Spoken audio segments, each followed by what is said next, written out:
Your Excellency, Quraish Al Yusuf, Minister of Commerce, Industry and Investment Promotion, दोनों देशों के delegates, business world के leaders, देवी और सज्जनों, नमस्कार। मुझे 7 वर्ष बाद ओमान आने का सौभाग्य मिला है और आज आप सभी के साथ बातचीत करने का अवसर मिल रहा है। इस बिजनेस समिट के लिए आपकी गर्मजोशी मेरा भी उत्साह बढ़ा रही है।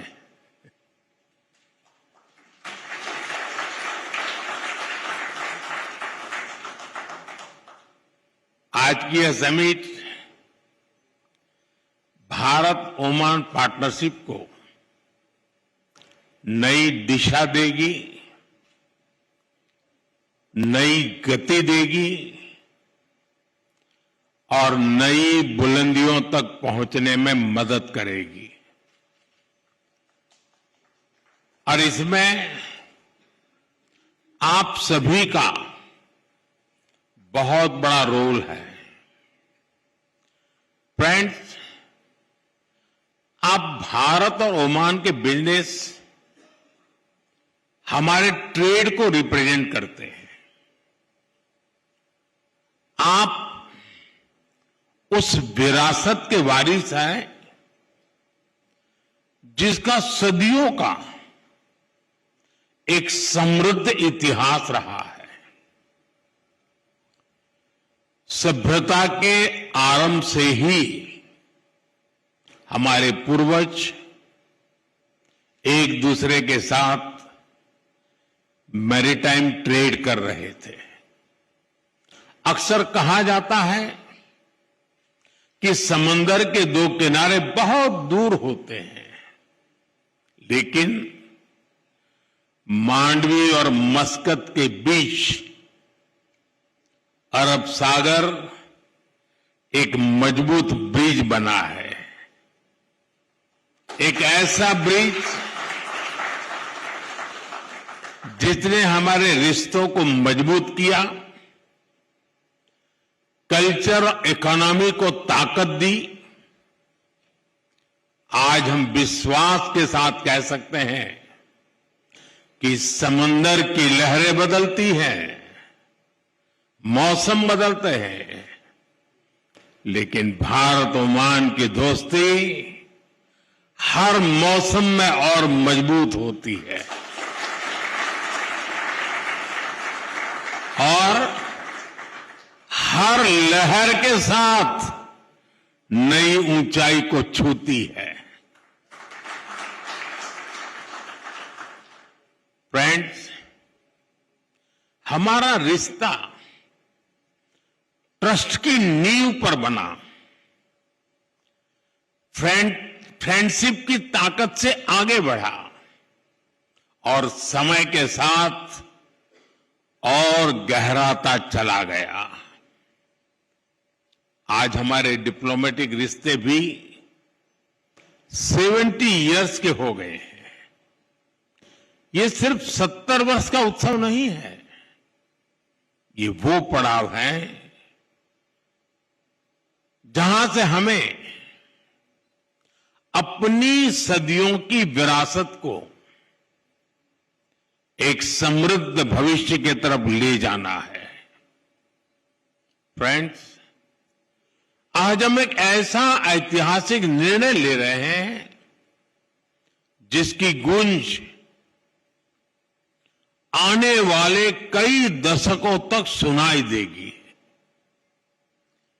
कॉम्प्रिहेंसिव इकोनॉमिक पार्टनरशिप एग्रीमेंट यानी सीपा हमारी पार्टनरशिप को 21st सेंचुरी में नया विश्वास, नई ऊर्जा से भर देगा। यह हमारे साझा भविष्य का ब्लूप्रिंट है। यह हमारे ट्रेड को नई गति देगा, इन्वेस्टमेंट को नया भरोसा देगा और हर सेक्टर में अवसरों के नए द्वार खोलेगा। सीपा हमारे नौजवानों के लिए ग्रोथ, इनोवेशन और एम्प्लॉयमेंट के अनेक नए अवसर बनाएगा। ये एग्रीमेंट पेपर से निकलकर परफॉर्मेंस में बदले, इसमें आप सभी की भूमिका बहुत बड़ी है, क्योंकि जब पॉलिसी और एंटरप्राइज एक साथ चलते हैं तभी पार्टनरशिप नया इतिहास बनाती है। फ्रेंड्स, भारत की प्रगति हमेशा शेयर्ड प्रोग्रेस की कहानी रही है। भारत जब ग्रो करता है तो अपने दोस्तों को अपनी ग्रोथ का साझेदार बनाता है। आज भी हम यही कर रहे हैं। आज भारत थर्ड लार्जेस्ट इकोनॉमी बनने की तरफ तेजी से बढ़ रहा है। इसमें पूरी दुनिया के लिए अवसर है, लेकिन ओमान के लिए तो एडवांटेज और भी बड़ा है, क्योंकि हम पक्के दोस्त तो है ही, मैरीटाइम नेबर भी है। हमारे लोग एक दूसरे को जानते हैं। हमारे बिजनेस जगत में पीढ़ियों का भरोसा है और हम एक दूसरे के मार्केट को बहुत ही अच्छे से समझते हैं। ऐसे में भारत की ग्रोथ जर्नी में ओमान के लिए अवसर ही अवसर है। फ्रेंड्स, आज बिजनेस वर्ल्ड में भारत की इकोनॉमी की रेजिलियंस की चर्चा होती है। लोग अक्सर पूछते हैं कि दुनिया में इतनी अनिश्चितता है, ग्लोबल इकोनॉमी भी मुश्किलों में है, तो ऐसे में भारत 8% से अधिक की ग्रोथ कैसे अचीव कर रहा है? मैं आपको इसका बड़ा रीजन बताता हूं। असल में बीते 11 वर्षों के दौरान भारत ने सिर्फ पॉलिसी नहीं बदली है, भारत ने अपना इकोनॉमिक डीएनए बदला है।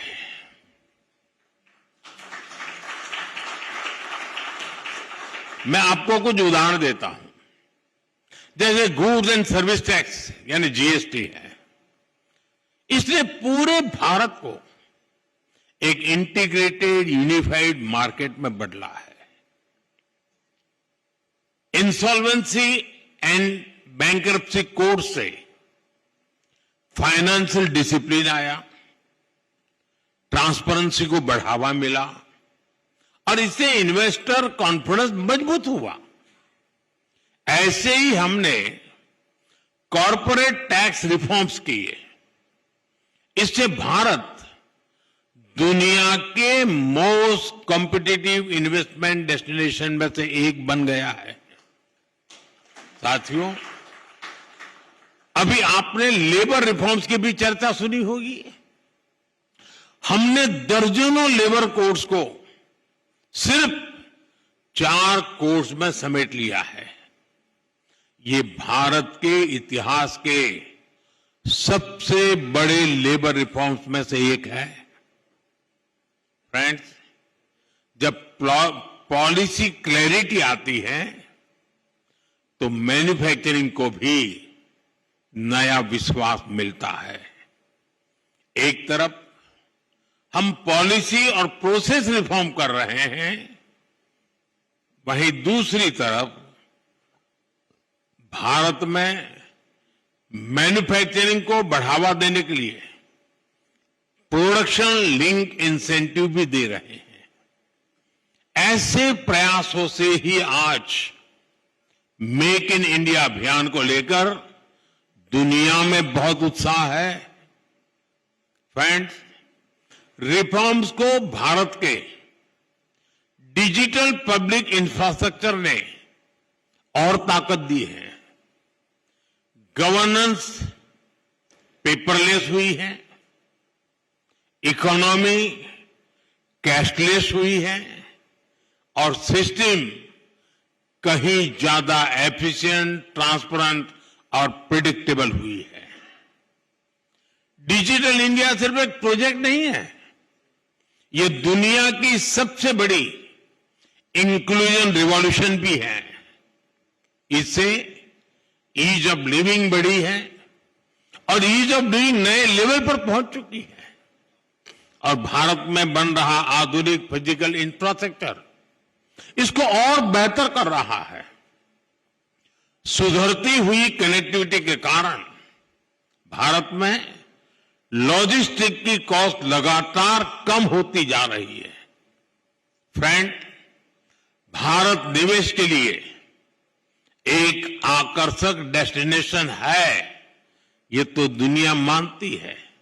साथ ही भारत एक भरोसेमंद फ्यूचर रेडी पार्टनर है और ओमान इसको बहुत अच्छे से समझता भी है और सराहता भी है।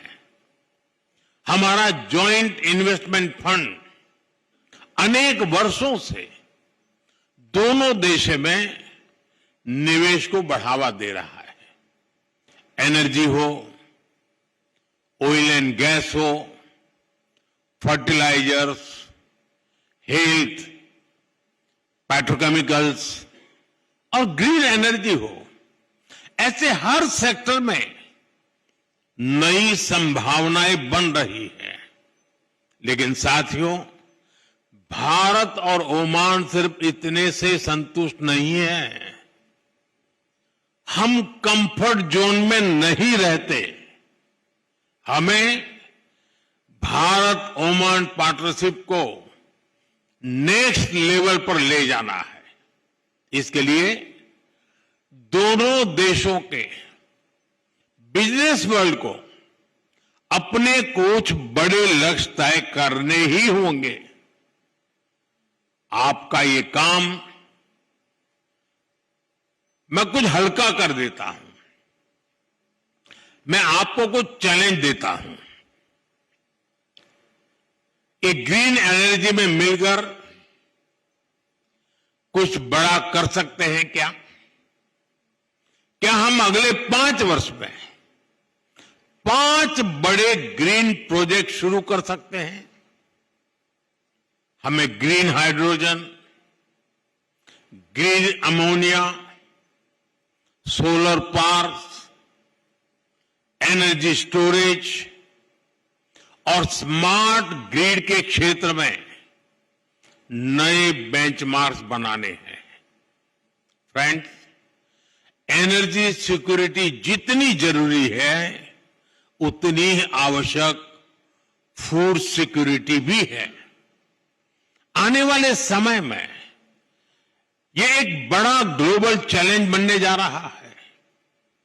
क्या हम मिलकर Indian Oman agri innovation hub बना सकते हैं? इससे ओमान की फूड सिक्योरिटी को मजबूती मिलेगी और भारत के एग्री टेक को ग्लोबल मार्केट तक पहुंचाने में मदद मिलेगी। फ्रेंड्स, एग्रीकल्चर तो एक सेक्टर है, ऐसे ही हर सेक्टर में इनोवेशन को बढ़ावा देना जरूरी है।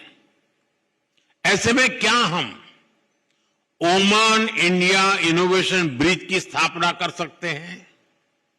हमें तय करके चलना होगा कि आने वाले 2 वर्षों में 200 भारतीय और ओमानी स्टार्टअप्स को हम जोड़े।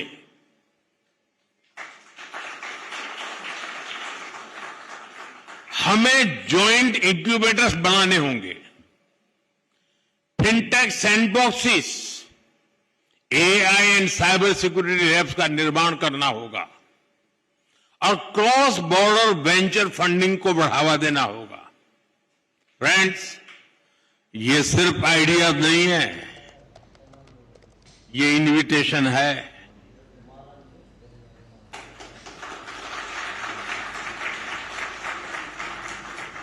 Invitation to invest, invitation to innovate, invitation to build the future together. आइए हम इस पुरानी मित्रता को नई टेक्नोलॉजी, नई एनर्जी और नए सपनों की शक्ति से आगे बढ़ाएं। शुक्रान, जय जय अलन, थैंक यू।